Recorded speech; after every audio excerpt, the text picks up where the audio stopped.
And welcome everybody to another episode of Pulse of Fins Nation. I am your host, Louis Sung. I am joined by Ron Caniff. I am joined by Eric Wiedeke, who you all have to thank for his thumbnail today. Listen, ladies and gentlemen, we are trying to play the YouTube game. We'll be very clear with that. So that's why when I say this, I mean it with all sincerity. Leave a like, leave a comment, subscribe to the 5 Reasons Sports Network, because quite frankly, if we don't, the algorithm's not going to like us very much. So we need to get out there. This is called playing the YouTube game, ladies and gentlemen. We have to ask for these things. That's right. We have to get these things to happen in order for the algorithm to even pay out a penny. This is capitalism, I guess you could say. Like, here's me trying to make the money. But in any case, we got a lot of stuff to talk about here. I don't even know if we're going to be talking so much about what's coming up next during the rest of the season, because for all intents and purposes, even though mathematically speaking we're not eliminated, the likelihood of the playoffs is basically down to 0.01. So we'll get into what kind of changes we feel like the Miami Dolphins need to make. And what the goal here's the goal of this show. We are going to try, all three of us, to come to a consensus of sorts. What is it that all three of us agree need to happen, whether it's during these next 3 games, during the off season, during next season, whatever the case may be? We'll probably argue, we'll go back and forth, but we are going to try to come to some level of consensus on what it is that these Dolphins need to do. We're going to keep going until... After the ad read, I will have something that I know all 3 of us can agree on after the ad read. Okay, I can't wait to hear that, because I don't know. I'm feeling contrarian today. Let's see if I can make some cases that will blow your minds. But in any case, let's go ahead and get into it. First of all, we have our sponsor, ThompsonCigar.com. Use the promo code 3YARDS. That's the number 3 and then YARDS, and you will get 20% off your entire order over $75. I know that I personally do not smoke, but I know that there are several people out there that I know who could have used a good cigar after everything that happened on Sunday against the Houston Texans. It was a miserable experience to watch them just epically fail. And again, we'll get into Tua. There's always going to be Tua talk. We will talk about Tua. But anyway, ThompsonCigar.com. Again, use promo code 3YARDS and you will get 20% off your order over $75. All right. So, Eric, you wanted to go? I give you the floor, sir. Well, the first thing I know that we can all agree on is Danny Crossman. That's the first change we can all agree on. That is not even. I agree. Yes, Danny Crossman needs to be fired. Doesn't even have to be talked about. Needs to go. I'm going to lay out essentially my case for what I think needs to happen. The only person that I would outright say I think has to go at this point is, as Ron has named himself, Chris Grier. The reason being is, at this point, you go back to where we were sitting in 2019, the treasure trove of picks, all the cap space, essentially the world at his fingertips asset-wise. And to that end, this Dolphins roster, this Dolphins rebuild has not lived up to expectations. When you get to a point where you have all these first-round picks, you go out and you make the splashy acquisitions. You create a roster that on paper looks as talented as any in football. But, it's one of those things where it looks so good from far away. Then you take a little bit of a closer look and it's like, I don't know about that. Specifically at key positions like along the offensive line, which again, he's never going to live down the comments that he made earlier this year with I think you're more worried about the offensive line than we are. Yes, I think that was 2 years ago. More worried about the offensive line than he was. I think it was 2 years ago. 2 years ago. Regardless, it's still true now. Because clearly they're not worried about the offensive line, because they've shown how little they worry about the offensive line with the resources that they put into it. And it's not like we're asking for a first round guard. You find starting level guards in the 3rd and 4th rounds. You didn't have to go out and spend, a super premium pick on interior offensive line. You just had to do the bare minimum, and they didn't do that. Um, and I understand and I appreciate that they bring in Teron Armstead. I appreciate and that they bring in Patrick Paul and have the foresight for that. But you look at the way in which this team is built, and I know that this is a little bit of hindsight is 2020 here, and this is where I have some issues even with McDaniel, although I'm a little bit more ambivalent on whether or not he stays or goes, is you have $60 million tied up in the wide receiver room. I can tell you right now, you are not going to be a winning football team, at least a meaningfully winning football team with that much money tied up in your skill position players. You're just not. It's not going to happen in the NFL today. And so I look at Chris Grier and I say, as much as I appreciate the Jalen Ramsey, as much as I appreciate the Bradley Chubb trade, as much as I appreciate, the super top end level talent that he's accumulated at the very top of the roster, and it's nice and it's shiny. Everything that glitters is not gold. Clearly, this roster is not. We've seen where this has gotten us. And I think it's just time for somebody else with a new vision to lead the front office. And to that end, I think when you bring in the new general manager, you give him total control. You let him do as he sees fit. You don't outright fire Mike McDaniel. You say, this is what we have in place. I want you to evaluate what we have, and you make the calls on what needs to happen next. Now, because of the fact that Tua has an extra year on his deal, the new general manager might say, well, if I'm going to have Tua, I may as well have McDaniel with him. And again, I wouldn't be against that, but it has to come with some demands. Number one, changes to the coaching staff. Danny Crossman has to go.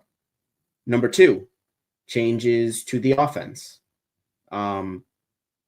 Because I'm getting to a point with McDaniel's offense here where I look at what he wants to do and I look at what happens in big games, and I just look at the entirety of the offense, and it's the performance on the road, on the cold. It's not this offense working improperly. It is the offense. This is the result of the offense that he runs, because it's so complicated, because there's so much motion, because of the fact that when you're based around a timing offense, you need every single thing to go right on every single play. When things don't go absolutely right, you get results like you got in Green Bay. You get results like you got in Houston. You get the results that we've seen. And so we need to, where you get that margin of error is with physicality, because physicality is what happens when the quarterback doesn't have his first read, but the offensive line is just stoning the defensive line, and Tua can just sit back there for 4 or 5 seconds. Physicality is what happens when, maybe a guy's not wide open, but he can go up and be stronger than the cornerback, that he's going up against. Physicality is what happens when a guy is maybe stopped 1 yard behind the line of scrimmage, but because he's just that big and that strong, falls forward for those 2 yards to get the first down. And so I think the chief demand has to be, Mike, I like the offense. I like the speed. We gotta bring some physicality into this thing, and we gotta simplify it so that when we do go on the road and into adverse environments, we're not doing calculus. We're doing algebra. And so I think that that's ultimately what needs to happen. I'm out on Grier at this point, and new GM comes in, and I let him do as he pleases with the roster, with the idea that I know not much can be done in year one. So it's going to look a lot like what we have currently, but hopefully with those changes implemented. Ron, you've heard everything Eric has to say. What do you agree with? What do you disagree with? What are your own original thoughts? I mean, if you think about like a 4-year rebuild, and I understand that McDaniel's only been here, this is his 3rd season, but the Tunsil trade was when? Wasn't that 4 or 5 seasons ago? Kind of think of that as start of the rebuild, even though it was the last year Flores. You think about what Detroit's done, and you look at how they've built it and what they're doing, and then you look at what Miami's done and how they built it and what they're doing. And what you saw Detroit do instantly, and a lot of people pointed out 4 years ago, was, they went classic trenches first. We're going to go trenches first. I understand that, like, Hutch got hurt this year, but it set a tone for the roster. And they just built it out from there. And Miami didn't. Miami went skill position, went flashy, you know what I mean? They went in a completely opposite direction. And it shows. And we've talked about it. Is this a bad time? Is this a bad time to point out that they may have doubled back and gotten a better wide receiver than Jalen Waddle too? I mean, maybe. I mean, I like Waddle, but it's just the whole offense is off kilter right now with the wide receiver room in general. But you just see two different paths. They obviously got a different type of coach, right, as well.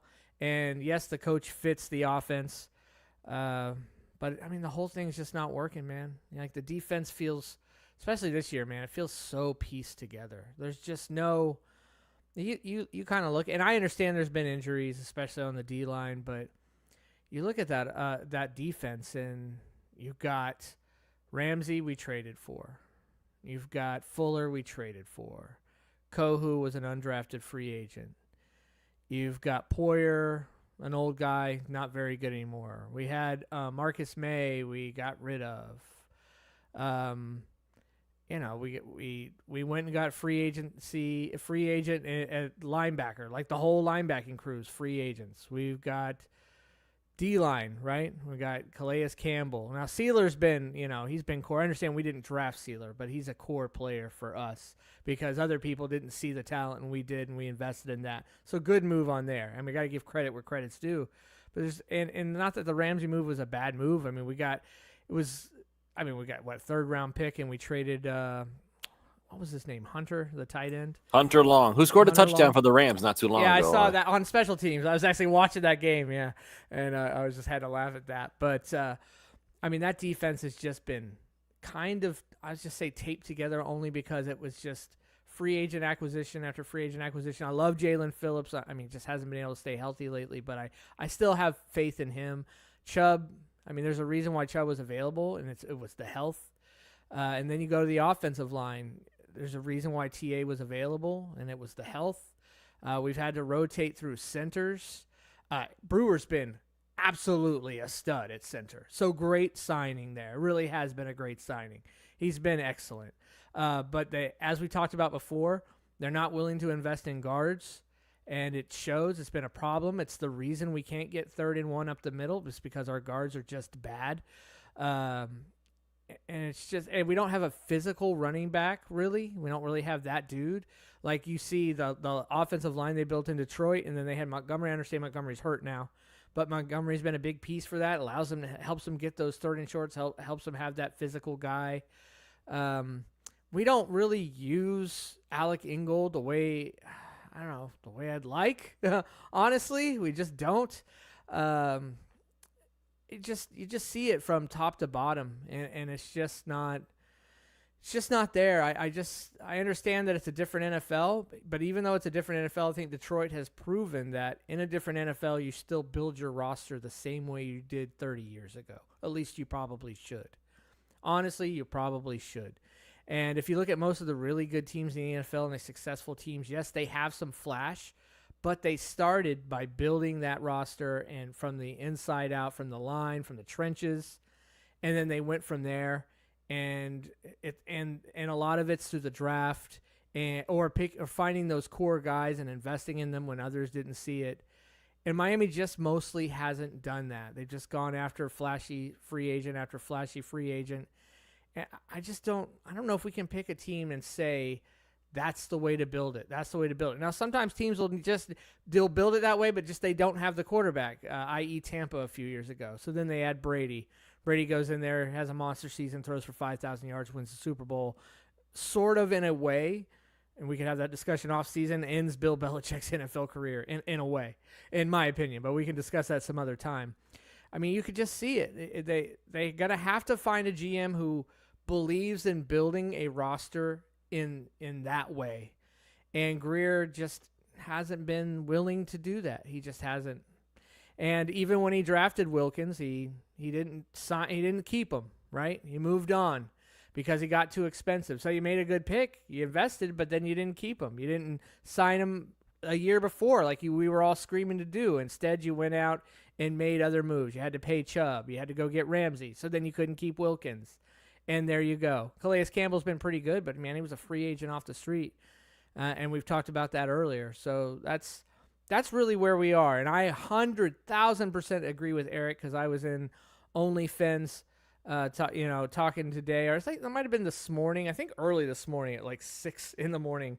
I said, I believe that Greer needs to go. They need to get a GM, and that GM should have full control, and he should decide whether McDaniel stays or goes and who stays or goes. Or if he decides to keep McDaniel, then with McDaniel they decide what they do with the rest of the coaching staff.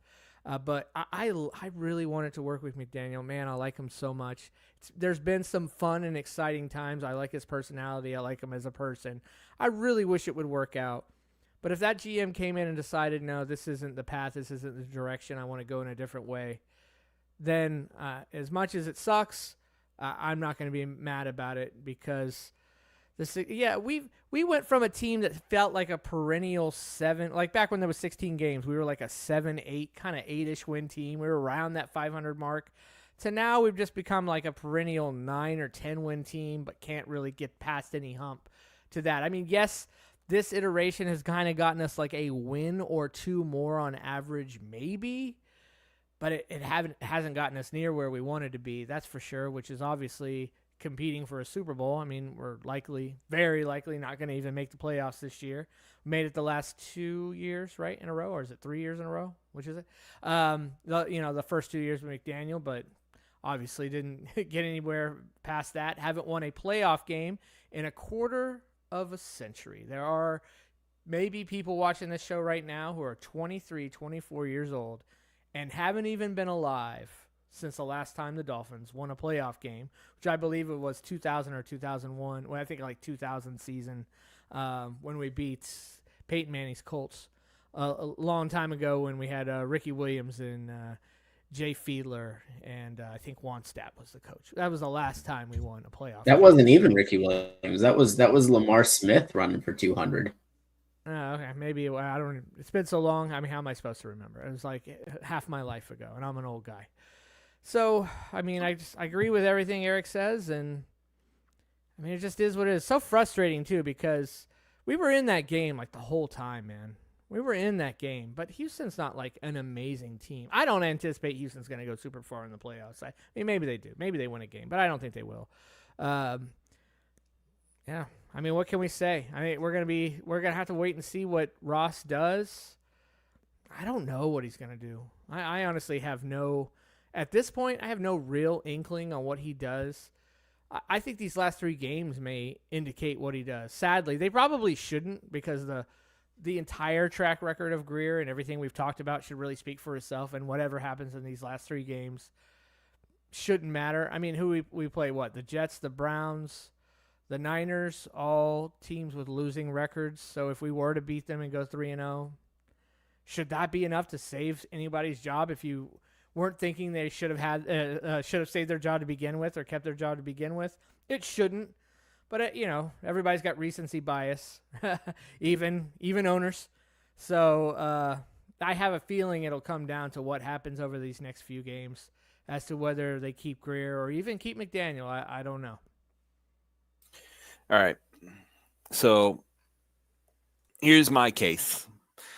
On a regular basis, we talk about these things about Tua, we talk about McDaniel, we talk about Chris Greer. What have they done? What have they not done? Everything in recent times. What have they done in the past? Anthony Manzano in the chat. What are your guys' thoughts on promoting Marvin Allen to GM? He has a track record of building and drafting well with the Chiefs. That's Anthony Manzano making that comment. But here's my problem. So if we're going to talk about how, Chris Greer, it's not just that he's been the GM, it's that Chris Greer has been here for the 20 years that Miami's never won a playoff game, so obviously he's the problem. Well, Marvin Allen's been here for, it feels like 5 years now. Has Marvin Allen done anything? to make things better in Miami? He's just as much a part of the failure as anybody. The scouting team is just as much of a failure as anybody. The entire front office, Ross himself, they're all part of the failure process. You can go even further, even pre-Ross. When was the last time? What was Wayne Huizenga? How much talent, how much success did he have as the Dolphins owner? Yeah, I think you said more than Ross. More than Ross. Yeah, you read. Good job reading lips. Yes, but he also had.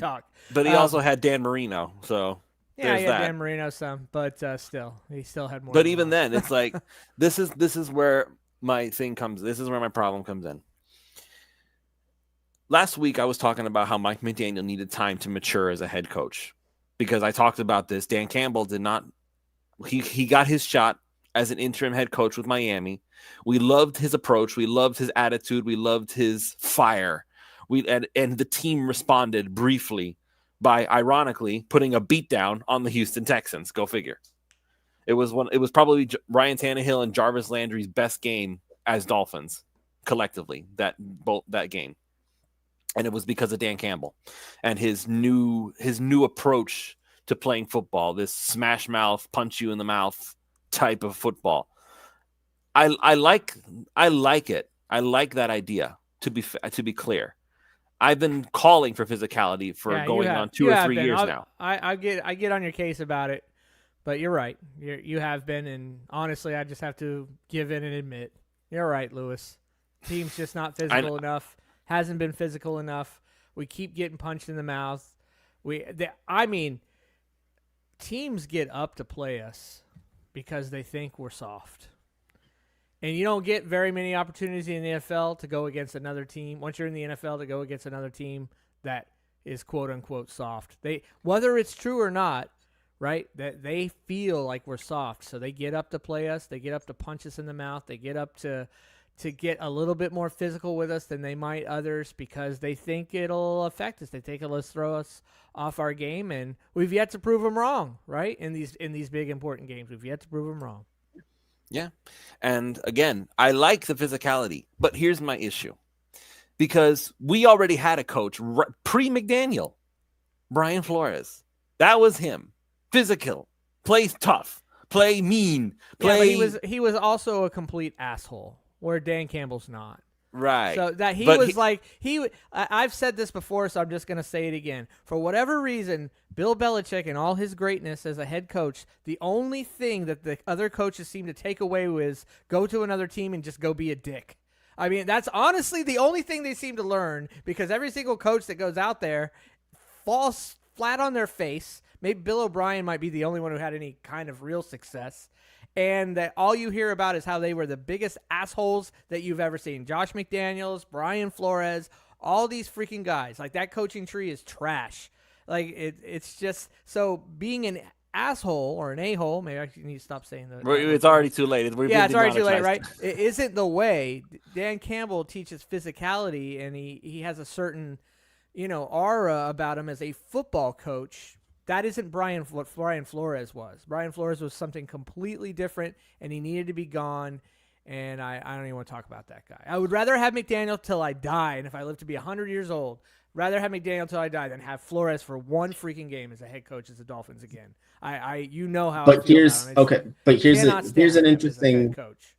Here's an interesting thought experiment, and I want to ask both of you guys right now. And this is just gut instinct. Obviously, this is just speculation. Who knows? If Brian Flores did not have those issues with interpersonal relationships behind the scenes, is he still the head coach of the Miami Dolphins right now? Yes. Well, he would. You know what? He would have been the following year, McDaniel's first year, 22. He lost his job because of those issues. That is why he lost his job. I don't know we have no idea what would have happened beyond that. Not really sure. The he interpersonal lost his issues job because of that. No. Hold on. It goes deeper though, because what Eric said is true. If he did not have the interpersonal issues, yes, he would probably still be the head coach of the Miami Dolphins because his coaching was fine. Yes, you're right, Ron. It was because he was a douche. Like he did not make friends with anybody in that building. People hated him. He Tua hated him. Yeah. And do you think? And as Campbell and we use Campbell as the example because of multiple reasons. So let's just say everybody keeps saying Campbell. Yeah, Dan Campbell, what's he done, right? Well, we use it for multiple reasons. Number one, he was here. He was our interim coach, and he probably should have gotten the job over Adam Gase, but be that as it may, it didn't happen. That's number one. Number two, he took what has probably been historically, besides maybe the Browns, historically the worst franchise in the history of the NFL, at least modern day in the Super Bowl area in Detroit Lions, and has built them into a perennial team, right? Number three, he seems to be the epitome of the classic tough guy coach, but everybody loves him. He's great on the interpersonal stuff. You could just see it. You could see it in Hard Knocks a few years ago. You know that his coaches love him. His players love him. It is not even close to the same thing. So that's why that, for me, he is the shining example of how you take a team that's been either bad or mediocre for decades and decades, and we've been mediocre to bad most times, right, for decades, and you flip the script. He is the example, and what that team has done is the example, and that's why I keep using him, and we keep using him over almost any other coach. And mind as you, the example of what we're looking for and what we need to do. Even he doesn't do everything right because he's had some moments where we're linking him like, you mean what the are you onside doing? kick? Yes, that's yeah. like what are you doing down exactly? by like 10 points or whatever. Okay, by the way, Jared Goff was about as perfect can possibly be, and I think they still lost. They lost that game, right? I didn't watch the final score. They did lose, yeah. 5 touchdowns, like a perfect passer rating, and Jared Goff lost the game. Yeah, Goff threw for almost 500 yards and 5 touchdowns, and he lost. And he lost. Yeah, it's true. Yeah, it doesn't happen very often, but their defense is really beat up right now. They're losing. They keep losing players, and we'll see what happens with them as the year goes on. But I'm going to go back to the original point, though, is that we're talking about the interpersonal issues, and even in the comments, it's like Johnny B. Good's talking about how he was a snitch. That's part of the interpersonal issues. That's all under that same umbrella. If he did not have the interpersonal issues, then he would probably be able to find better coaches. He would probably be willing to be able to find people who were willing to work with him. He probably would not have had this feud with Tua and probably would have been willing to work with him instead of immediately running out and causing drama to try and grab Deshaun Watson out of the dumpster and then screwing over the whole Miami Dolphins franchise, which again, we'd be way more screwed if we were Cleveland Browns right now. And you know what I mean? Exactly, but that's my point. And how much Deshaun of that? Watson's terrible, and Tua's not. How much of that was interpersonal? Like, how much of that we don't know for sure. But if we already knew from the jump that for whatever reason Flores did not like Tua, I don't know what it was he didn't like about Tua. Because Tua, again, I keep coming back to this. Tua wasn't trash before McDaniel got here. McDaniel unlocked the full potential, assuming this is the full potential of Tua. But Flores he wasn't bad during the Flores era. He took whatever he had and tried to run with it as best he could. And for whatever that was worth, it wasn't good because the entire offense was trash. It didn't matter who it was. It didn't look good. So I believe that if Flores had managed to not be a nasty person who it makes everybody around him hate him, he would still be the head coach. Tua would probably still be the quarterback, and we probably would have been able to find an offensive coordinator worth a darn because he doesn't scare people off that way. Brian Flores, I keep saying, like, people are talking about if McDaniel gets fired, who's more likely to become a head coach again first? I'm going to say Flores, but only because he's been a coordinator already for the past couple of years. So he already has a head start on the cycle. If they had gotten fired at the same time, I'm almost sure McDaniel gets the job first. Absolutely. 100%. Yeah, 100%. And that's just because of interpersonal stuff. But, be that as it may, we got to go find we just need to find a GM and let a good GM decide all this for us. And if it means McDaniel has to move on, then unfortunately that's what it means. It sucks, but it's just where we are right now. Yeah. So, but again, talking about this, let McDaniel mature. I hope that whoever the new GM is, and assuming, again, this is assuming Grier gets fired at all. I'm still not 100% convinced he ends up leaving. I really am not. There's still a part of the back of my brain that's telling me, it's a gut feeling, that Greer's going to stay and McDaniel's going to stay for one more season. And I'm hoping, if that is in fact the case, because Alf brought it up, I think it was last week, they've already started scouting with this regime because they have to. Yeah. The draft comes up like that. It's not something that you're going to be able to. But no decisions have been made. I mean, so that doesn't matter. Yeah, but that's what I'm saying. It's like you have to take whatever Grier did as far as scouting and whatever, and even then, a new GM would be like, okay, I can't scout everybody in the league in 2 months. I have to basically take what's already there and run with it. Yeah, and I'll have to make decisions based on that. A good GM candidate is already doing that work and bringing that into interviews. A good candidate is doing that work already. Okay, then Louis Riddick is not the guy. Why? Because he's on TV. Okay, correct. That's fine. Your job is on television. Yeah, we don't know what he is and isn't doing. Hey, I thought being on television is what got you good jobs. He wouldn't even be my first option. I'd rather go get somebody in someone else's front office. Yeah, I don't honestly. Somebody asked because then I know that they're already doing the work as it is. Yeah. Somebody had asked us for names for GMs. I honestly don't have a list of names for GM. I know that on OnlyFins, it's only if you go into OnlyFins, Chris month. Gave quite the list, I believe. And it was Simon. Too. Oh, was it? Yeah, Chris had some too. Alf was basically saying you can't really know. Alf and CK were saying you can't really know anything about these guys at this point. Simon gave a whole list and was like, "Let me give you an example of every single one of them."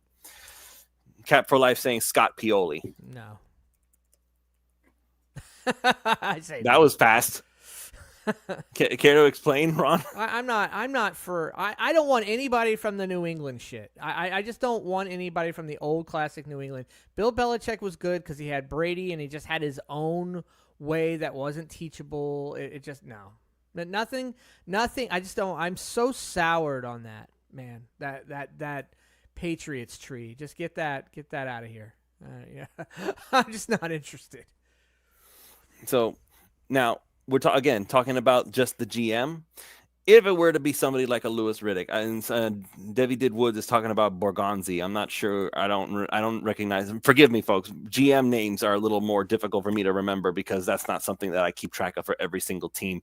But in day talking about fine people from the Ravens, the Steelers, the Chiefs, the Lions. Actually, if you're on OnlyFins, CK made a very interesting thread about how the dichotomy of that works. But just to summarize it, when teams look good, you think everybody in the franchise is good. Yeah, you're probably going to find that you're going to probably find that one bad egg who's like, oh yeah, I totally found that guy. Green Bay used to be awesome, so we said it must be all because of Joe Philbin. Joe Philbin, he's got to be the reason. Let's hire him. Yeah, when you have a team that looks great, everybody is a genius in that franchise. We always make the dumbest hires like that, don't we, man? Wrong. Ross has just made so many bad hires at GM and just so many bad decisions. So many. He's just not good at this. That's the problem. I just wish Ross would sell the team and let somebody else make these decisions. I'm just ready to move on. You know what I just realized? And this isn't even, I don't know if McDaniel's going to get replaced. I don't know what the new. I don't even know if Greer's going to get replaced. I don't know. Yeah. I don't know what's going to happen. But for the love of God, if we find ourselves in a coaching search again, can we not base it on their on the coach's proximity to somebody else that we really admire? Because it was an epiphany. Joe Philbin, Aaron Rodgers, Adam Gase made his reputation off of Peyton Manning, Mike McDaniel, at least so far, or Brian Flores, Bill Belichick, Mike McDaniel. To this point, Kyle Shanahan. We don't know how that's going to work out yet. He could go on to be the head coach. That tree has mostly been successful.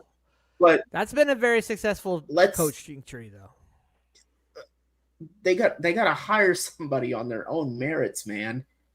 At some point here, not just, hey, we really like what this team does. Well, Can you do then that the only here? people you can hire from their really on their own merits is going to be somebody who's already been a head coach and had success. That's why, i.e., somebody said and Vrabel, failed a retread.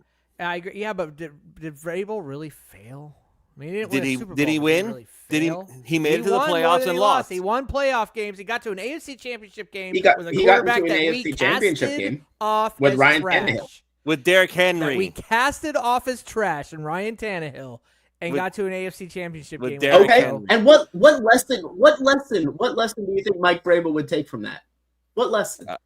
Find a I better could have gotten to a quarterback. I Super would Bowl hope. if I had a better quarterback. Honestly. But isn't that the argument for every head coach? No. But what I'm getting at there is, what did Tennessee do really well?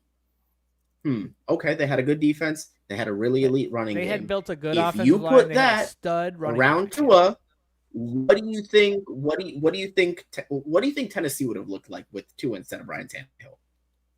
Now Ryan Tannehill looked great, but I think they probably would have been better with Tua. He would have been better with Tua. Yeah, for sure. Yeah, Ryan Tannehill was a true quote unquote game manager during that time. Like he was the quintessential definition of a game manager. But that's I mean, this is just a tangent. I'm not. We're still on the GM stuff of this. I hope McDaniel's the guy. They might decide that he's the guy going forward, and I hope that he does learn from his early. He just learns from these first few years, and he becomes better going forward. It's just my issue with Greer and McDaniel are both the same thing in that I just don't know what evidence I've seen over the last 3 years that shows me, because we've been talking about it the last 3 years. I don't have any evidence to show that they're willing to go into that more physical direction. I mean, if I had an inkling, a thought that, hey, this is a sign that they might be willing to do X, Y, and Z, I'd be a lot more on board with this whole thing. But I'm looking for signs to say, okay, well, where are they willing to change? Where are they willing to try something different, mix it up? And I'm just, at least right now, I'm not seeing it. And that's my biggest problem, I guess. I think it's a discussion that we need to have, like, after the season's over. We assume we're not going to make the playoffs. We assume that math isn't. Let's say we won out and, we still don't make the playoffs, and they decide, Ross decides he's keeping Greer, he's keeping McDaniel. Then we can, as fans, and we'll spend from then until March and then into the draft. So what can Miami do with the draft picks they have, with the space or lack thereof that they have? What cuts can they make? What adds can they make with the team that they have, given that they're keeping McDaniel, they're keeping Greer, obviously Tua stays, to make this team better? What should they do? What should they do on offense? What should they do on defense? So that's the discussion we're gonna have. Now, if they hire a new GM and the GM decides we're blowing this thing up, or in a way blowing it up, I think Tua would stay regardless. I doubt he would be traded. But beyond that, they decide, I'm getting rid of McDaniel, I'm going in a different direction. And anytime you change scheme, you change like 40% of your starting roster to initially alone. You just do, or more sometimes. So it's just a matter of what would they do. So on offense, like if you were trying to put it together quickly, I would say, well, if you were going to do nothing else whatsoever, I would say invest in two better guards one way or another, and get a bigging bruiser back to go along with, even if it's in the draft, which I know means spending another draft pick on another running back. So just to help us on the short yardage stuff. That's what I would say initially on offense. On defense, I don't know, man. Like I said, I feel like we've just been taped together with free agencies and undrafted free agents, and guys that looked like they were going to retire and then came back, and guys that came in and then did retire, and et cetera, and that's just the way it's been. So I don't even know. I'd have to really think about it on defense, but on offense, that's what you do. But since we don't know what they're going to do at GM, and I've seen many people say, I don't think they're going to get rid of Greer. I don't think they're going to get rid of McDaniel. Well, I was saying that 5-6 weeks ago when we were all crying. You know what I mean? 7 weeks ago that I didn't think they were going to. Ross's inclination is probably going to be to keep him, especially if they do go and beat 3 mediocre to bad teams. They will probably keep everybody. And then we have to figure out what do we think this team's going to do to try and make this roster better and this team better. But I don't really think it's going to look any different than this. At least with Greer, but I don't even know if with McDaniel it's ever going to look different than what we're seeing now. I just don't.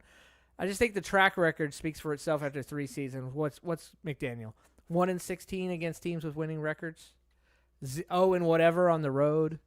I mean, it's a bad look, man. That's a bad track record. We keep hearing from our own players that were on other teams that the Dolphins are soft. They think they get bullied around, and that message did not sink in, obviously, because it still seems like it's happening.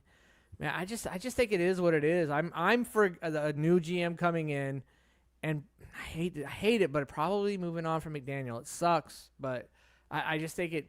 I wish we could keep him around for Tua. Him and Tua just seem to have, a cohesion. But I think Tua doesn't need McDaniel anymore.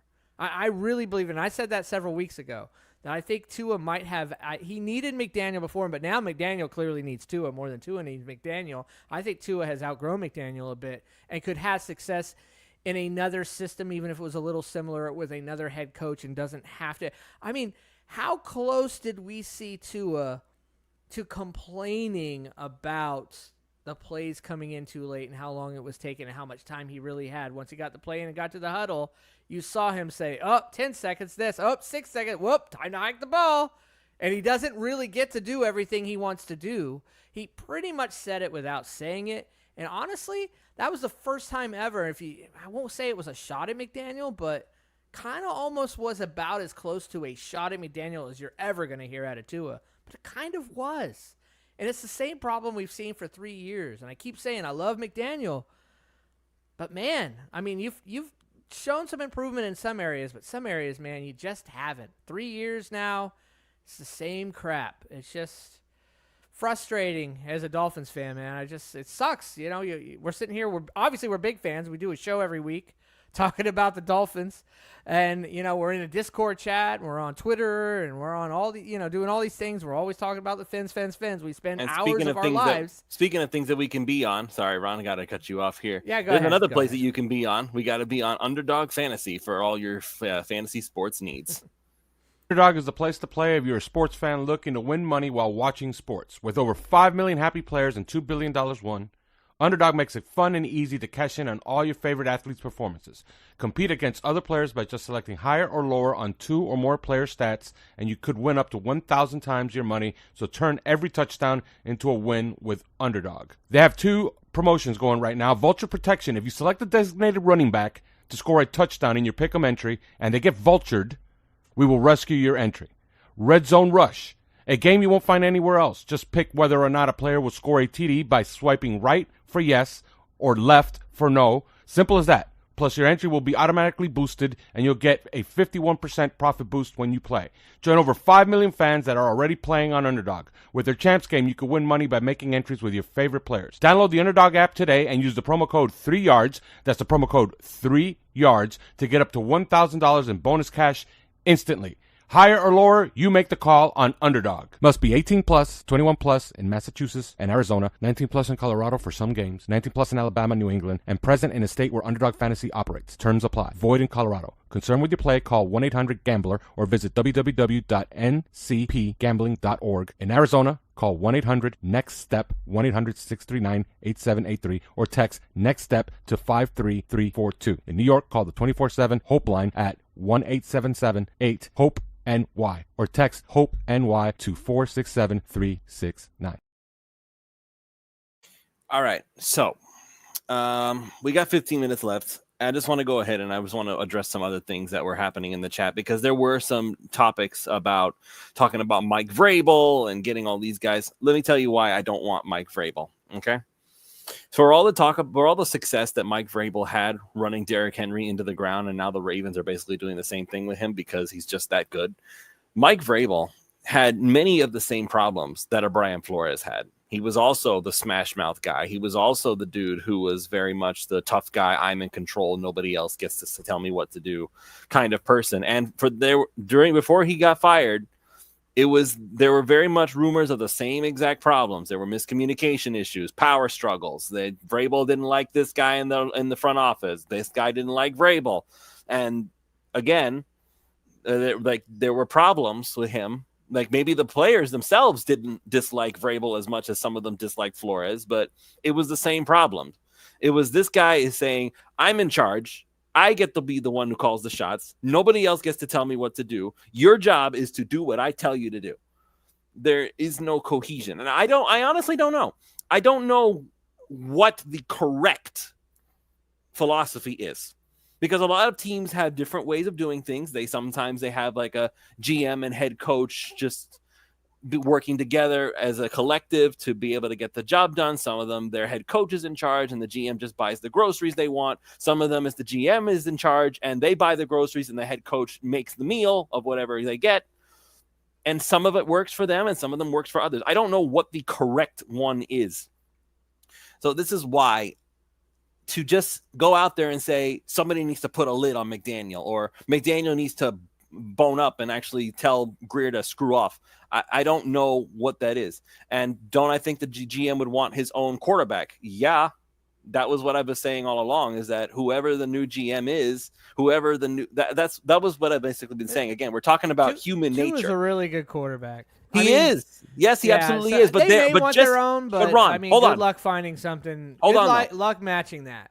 Because Ron, he's a top 10 quarterback. Again, this is what I keep talking about. Human nature. Okay. No, I get it. Nobody wants to have the other guys cast offs. Nobody wants the other guys leftovers. Yeah, if you want a new quarterback, you're pretty much blowing it up at this point. Like that means if you came in as a GM and we're moving on from Tua and McDaniel, you are literally just blowing it up and starting over, selling off any piece of value just about that you have and banking draft picks. And here we go again. From start, new coach, new quarterback, blah blah blah blah blah. Same thing. I mean, I'm here for whatever. I'm a Dolphins fan. I'll watch it play out, but I don't know, man. That's something I would be surprised by, no matter who the GM is. I will co-sign adding Louis Riddick as the GM, because I've seen his tweets and he actually likes Tua, so I think he would recognize what's missing there and make it happen. Most GMs like Tua. They recognize. No, not all of them. Listen, there are a lot of executives out there who look at Tua and see a limited, athletically failed we see one with or a two, weak arm, and we see one or two who are willing to put their name to it. And so you put your name to it, F off. You know what I'm saying? Tannenbaum's ass. Good. Oh, he thinks Tua sucks? Then I know he's good. That's how I know. Screw that. Yeah, until they put their name on it, shut up. Yeah, that's how I feel about it. Listen, if NFL teams are taking Bryce Young number 1 overall in the 2023 NFL draft, I could already tell you NFL GMs like Tua. If he was at the top, if Bryce Young was at the top of draft boards in 2023, most GMs would like Tua. Most people has CJ Stroud as number 1, and Young was the shocker. They thought it would be Stroud. No. No, that was not a shocker. No, that was hindsight. Most people had Bryce Young at number 1. Yeah, everybody knew when they moved. That was not a shocker made the trade whatsoever. and moved up. Yeah, it was for everybody knew it was for Bryce Young. That may have been a bad decision, but everybody knew who it was for. It was for Bryce Young. But again, if that's the case, is any one GM smarter than any other? Like, obviously, there are a lot of people with a proven track record. A lot of them have really good coaches. Yeah, there are definitely GMs that are smarter than others. Clearly, John Harbaugh's been in Baltimore for like 10 years. Ozzie Newsome was there, and now it's this other guy. I don't even know the guy's name. So, A Newsome protege, I assume. Yeah, it's a Newsome protege, but it's still a protege. It's not the original. Just like with Vic Fangio, we have all these Fangio knockoffs, but then you see the actual Fangio in Philly with personnel that he likes. And guess what? We're all eating crow because Fangio looks fantastic in Philly.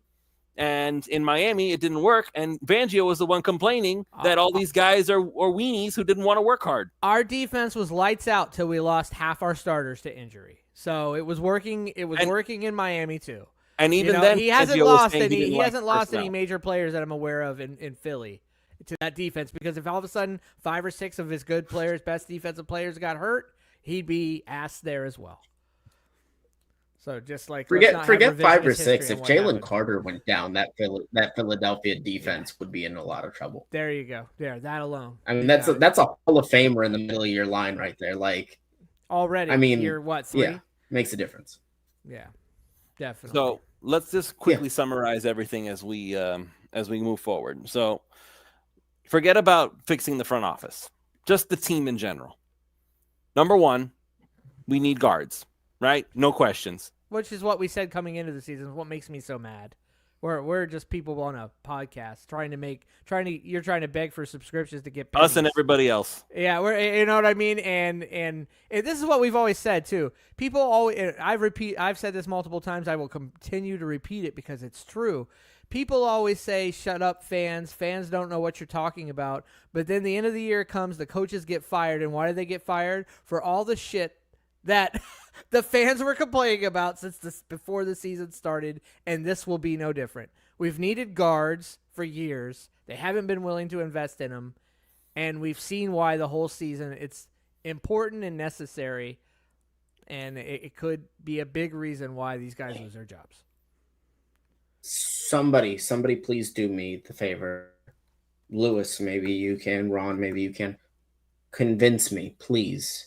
Convince me that if Chris Grier sticks around, he'll invest at guard.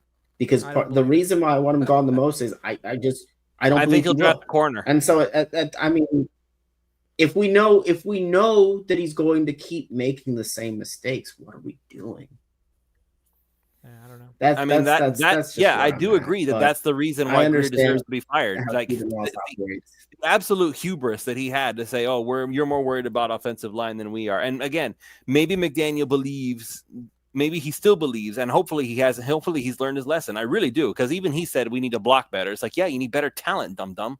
Like that's kind of what it boils down to. Like you can block and coach and mask. Like the fact that you have to keep using that word, you mask the deficiencies. That's because there are deficiencies to mask. You can't do that. As soon as the mask falls off, all you see are all the deficiencies. It's like you put some makeup on the zit, but the zit's still there. It still hurts. It still reminds you every once in a while by pulsing angry red in your face that, ow, I'm here, and it hurts, and it doesn't work well. So you need to pop it, and you need to move on with your life. So here's Grier. Yeah, that should be his epitaph. This is why I think personally he should be fired. Will he? Probably not. That's my official prediction is he does not get fired. Truly, my official prediction he doesn't get fired, but he should be because of the hubris that he had about his offensive line issues. Neither McDaniel nor Grier can go into 2025 with the same personnel that they had before. Armstead's probably going to be gone. So they're banking on Patrick Paul to say, look, yeah, we know how to draft offensive linemen. Listen, Patrick Paul, he has a lot of work to do. He's getting better. He's getting better. I have a lot of hope for Patrick Paul, actually. I think if he continues to improve, I think he will continue to improve, and he's going to end up being a pretty good left tackle. Could even be right, but really good left tackle. He may be really good one game. But he might be. He might be. Next year, he's got a lot of work to do, but he's definitely getting better. So I have a lot of faith. I have hope there. And as long as Austin Jackson stays healthy, he seems to have improved. And we're good at center. It's just, I mean, obviously what it came down to in this game was we went into this game with our 4th and 5th string left tackle, our 4th and 5th string tackles, right? Because going into the season, it was Teron Armstead, Kendall Lamb, Austin Jackson, 1, 2, and 3. We had none of those guys. We had 4th and 5th string guys, and then we already have 2nd string guards.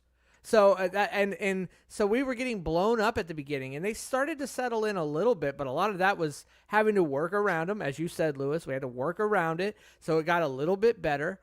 But I mean, that was just tough to go on the road against a decent team like that. That was just really tough. And of course, the offense started bad because of it. And we could just never make it happen, man. And by the way, same crap. Need to be very specific because In-Date's bringing up names, and I haven't done any kind of draft stuff. That's not my expertise. I usually wait for other people that I respect to do their draft stuff, and then I evaluate based on that. But In-Date specifically name-dropping Tyler Booker of Alabama. Ron, you probably have more info on him than any of us do, just because you watch Bama. But like, can that guy move, or is he just a huge body? Because that's the thing. If we're still going to run with the McDaniel offense, we can't just have it can't just be the biggest guy on the field. They have to be able to move. Can Booker move? Well, I mean, he doesn't obviously move as much as a lighter guard, but here's the thing. I mean, since you're so good at quote-unquote masking deficiencies, maybe that's one you should mask. Maybe you should find it more important that your guard can push the line to get you 2 yards when you need it instead of being able to run all around but can't block for crap. And I'll tell you this, and if you're listening, Coach Eric, you're probably not because you haven't commented, I better not see another effing Liam Eichenberg positivity video coming from you and your YouTube crap. That guy sucks ass. It's enough with this guy. I can't take it anymore, dude. It's enough. Give it up. Admit you were wrong and move the hell on. Stop giving us the 20 good freaking plays that he had out of the 60. I'm over it, dude. You mean over it with Liam? There aren't 14 good snaps. Terrible, man. There aren't 14 good snaps, Ron. Not 14 good snaps. Exactly. So I'm so done with that, man. It's just give it up. Just say I was cherry picking the good ones. It's over. He's been in here 3-4 years now. He was drafted to be a tackle, and then we tried him at center, and now he's at guard. Guess what? He's played every position on the O-line. He sucks at all of them. Can we please just move on? It's enough of that guy. Jesus. I would rather have the 6'5" Booker, 350 pounds, who can't move, than Liam Eichenberg, who we know he can move. He can move backwards. That's how he can move. It's enough. Jesus, sorry. It just frustrates me. This guard thing is so frustrating, man. It's frustrating because we've been complaining about it for years, and they refuse to fix it, and we keep losing games because of it. It's ridiculous. We can't get 3rd and 1. 3 years in a row, we've been one of the worst teams at 3rd and 1, 4th and 1. And it's the same reason every time. All right, that's enough of that. Question, because I know that they've been a little bit better with tackles, and there is one scenario in which I'd be okay with taking a tackle over a guard, and that is, and this might be a little out there, I seem to recall early in his career, Austin Jackson wasn't awful at guard. I mean, if they want to go down that route, I wouldn't be Eric. No, but that's a big that's a guy that's 6'5", 330 that can move. In nice at, if that's what they want at right tackle. I just like to leave him at right tackle. He settled in nice there. This is the same thing I keep screaming we don't about. Mess with it. I don't want guys who can play all the lines halfway decent. I want 5 guys who can play their position really well. Just leave Austin Jackson alone. He finally got good at one thing. Don't move him now. Johnny Be Good, Johnny Be Good. I'd laugh when I say his name. So Johnny Be Good makes an interesting point. Almost had one with Hunt. We did have one with Hunt. He was a great guard, but guess what? Because you didn't recognize it early and decide to invest. So again, yes, you drafted him. What was he? A 2nd or 3rd round pick? Okay, congratulations. You decided to finally spend a 2nd or 3rd round pick on a guard, but then you weren't willing to recognize that talent and give him the money before he became $100 million guard, which is, by the way, way overpriced, of course. But for a guard, and only a team like Carolina that had no other talent can do things like that. But inflation again, so he still didn't invest. Yes, it was a good pick, but they didn't invest in it because they didn't recognize it to say, hey, we're going to spend some money, because they were like, hey, we drafted a good one, but now, he might cost us a little money. Well, nope, we'll go put Liam Eichenberg in instead. I'm like, come on, man. It's ridiculous. So it's just I know frustrated. I know every fan that's listening is just as frustrated. I know he doesn't address the interior offensive line, but I know he loves his injured players. And there is one situation where those two things can come together, and that is one James Daniels coming off of an Achilles tear. I wouldn't be against it on a prove it deal. because I mean, if it hits, that's an All-Pro guard.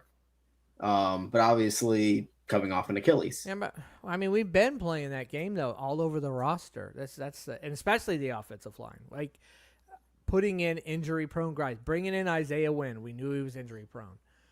Bringing in TA, we knew he was injury-prone. Bringing in Kendall, we knew he was injury-prone. But Isaiah Wynn wasn't a Pro Bowler though prior to getting hurt. Oh well, then there's no way Greer's going to sign this guy that you're talking about. The only thing that you need to match is you need injury-prone and sucks ass. Those, then you okay. You go find me the injury prone guards who are not good. Those will be next year's starting guards for us, I'm sure. Well, here's the thing you have to consider. James Daniels, as far as I can tell, I'm just skimming his Wikipedia page. It's not like he's been so injury prone that he's been knocked out of the year a bunch of times. Like, as far as I can tell, he ended up he tore his pectoral in 2020, and that was when he was put on injured reserve then. And then in 2022, he signed up with the Steelers, and he suffered an Achilles tear in week 4 of this year. But I don't see a whole lot of information about, he just got injured over and over again. Like the words injury prone gets thrown around a lot. And it's usually with guys who end up missing games for, even if it's only 1 or 2 games with a nagging injury of some kind. That I feel like the word injury prone, we're throwing it around too liberally. Injury prone guys are guys who end up missing 5-6 whole seasons worth, at least every other season. Teron Armstead is injury prone. Yes. Feels like but Bradley you know what? Chubb's injury prone. Well, Chubb, it feels like it because he hasn't played all year. We can say that. Yeah, but that was the knock on him before he got here. He hasn't been here that long. It's not like he's been here 5 seasons, just missing a season. He got here. He was here one part of a season, then got injured the next season. So in essence, we never even got him a full calendar season. He was also injured before that in Denver. So I would say he's injury prone. Jalen Phillips is starting to get there as injury prone. And honestly, we don't have many other big names on defense that besides Ramsey, but the guys that core guys besides Ramsey. I mean, and Holland, oh man, I don't know if there's ever been a more over, and I was thinking it, and I should have just said it because I know, and I didn't because I know he's popular. Javon Holland, man, I'm enough with that guy. Whatever he's gonna go get on the open market, good luck. Go have it. He'll get paid. I hope he will get paid. Go get paid. Go get paid. Maybe it'll work out with you in a different system, different scheme, different coach. I don't know, but man, if he goes to actual Baltimore, he'll play well. He's gonna go to Minnesota. He's going to go to Minnesota. Then go to Minnesota. I don't care. I wish you the best. Cool guy. He was good in theory, right? Holland was always the guy that looked like he was gonna, but he just never. We were always blowing this guy up more than we should have, and I was starting to feel that like last season. I was like, I don't know, man. He never really keep on waiting for this guy to quote unquote break out. He never really did, and it feels like, I mean, he can't make open field tackles. He's a safety. That's like the number one thing you're supposed to be good at is when you're one-on-one with a guy, you got to make that tackle. Man, he's worse at that than anything. And they keep putting him around the line to do it, and he can't do it. I mean, he gets juked by dudes you don't even know their name. Man, I miss Brandon Jones.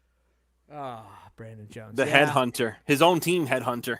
Yeah, we undervalued him. Underappreciated Brandon Jones when he was here, clearly. Because I'd rather have Brandon Jones, right? I mean, maybe it's just the Jones thing, but I always saw a lot of Rashad Jones and Brandon Jones. Yes, really good box safety. That's exactly what he was. Yes. One last comment before we call it a night.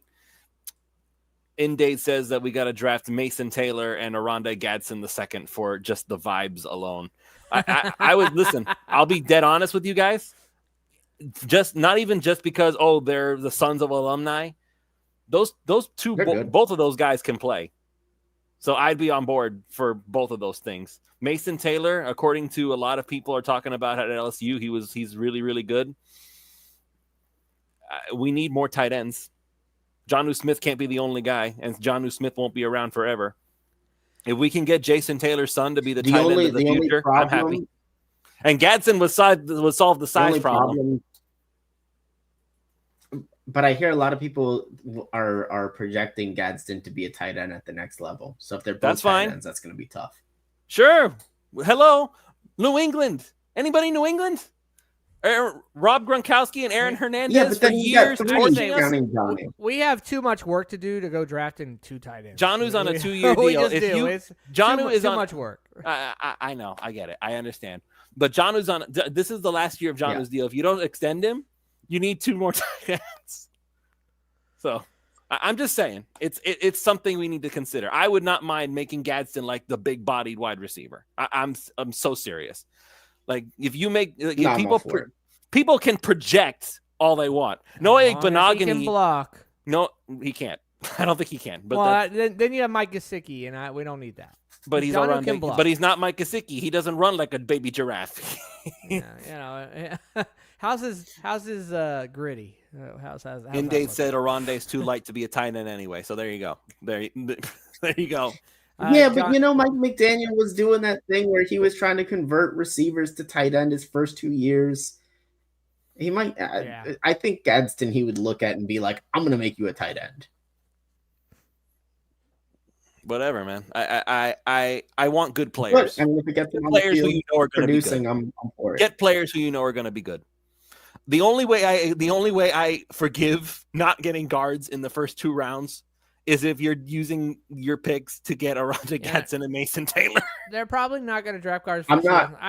I mean, we don't need it. I don't want to get deep in the draft, man, because we will be talking about it for 4 months as it is. Are you gonna disappear on us again, Ron? During Yes, draft? I am. No, 100%. I am not doing this show every single week from January to April. I am not. I'll be around a little bit more, but man, I cannot do that. I cannot talk draft for 4 straight months, dude. I hate that shit. It's just too much. I will let the people who dig and love the draft come on and talk draft all day, every day. You can have Coach Eric here. You can have Hassan here. You have all those guys. Eric, yourself. I know you like the draft. Have at it. Chad loves the draft. If we could get Duke back, he loves the draft. I finally heard from him a few days ago, but I know he's busy. You got all kinds of draft guys, man. I am not your guy for that. It's just it gets after like 3 weeks of it. It's just like I get bored with it, dude. It's the same thing over and over and over again. Talking about 300 players of which you're going to draft 2% of. I just can't. But so I just don't want to get too deep into the draft talk yet because we still got games that are going on. And not to mention we have a show that's already. I like the personnel discussion. Like, what are we going to do about the coaching? What are we going to do about Greer? Because that's more, it means more. And it makes more sense for where we are right now. And I don't know. We'll see. Hey, do we think we're going to win this San Fran game or not? Nah.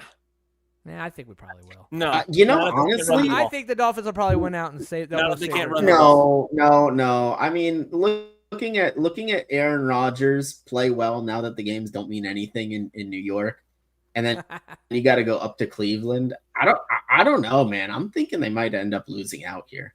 Nah, they're not going to lose out. Now you saw a game where we didn't play very well, and you're just thinking, oh, that's that. Nah, we'll be fine. We'll probably win out. Honestly, we'll go 2-1. We'll win 2 of the 3 games. End up 8-9. Well, I will say this: there is one way that sweeping changes happen, and that's if it's over the next 3 weeks. Just lays down and just absolutely quits. Then you got to make sweeping changes. You mean if the team? I said then you got to make sweep. Oh, if the team quits. Yeah, gotcha. Yeah, I agree. Yeah, no, 100%. You're right. Then you would make sweeping changes because then you'll start to hear that chatter because the players will start to chatter a little bit to Barry and to Omar especially and to Perk and to all these guys, and then they'll start kicking that stuff out. Lost the locker room. McDaniel's lost the locker room, and when you start hearing too much of that, lost the locker room, when that starts coming to be a real thing. Where you feel like, okay, this isn't just guys clickbaiting. Players are talking to these guys. Of course, they don't go on record for it. And if you feel like this is legitimate, you start to hear enough of it, that's always the end of a coach.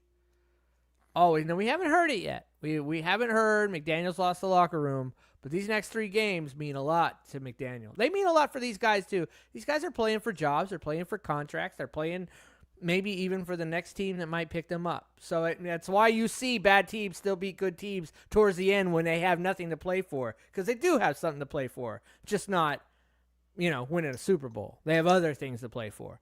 So we'll see. I have a feeling Dolphins will go like 2-1, go 8-9, and I still think they'll probably save their jobs. McDaniel likely, Greer probably 2. All right, let's go ahead and call it here. Everybody, thank you all so much for joining us. Big thanks to Underdog Fantasy. Big thanks to ThompsonCigar.com for sponsoring. We will be back next week for more Pulse of Fins Nation, and we will see where things go from here. Have a good night, everybody.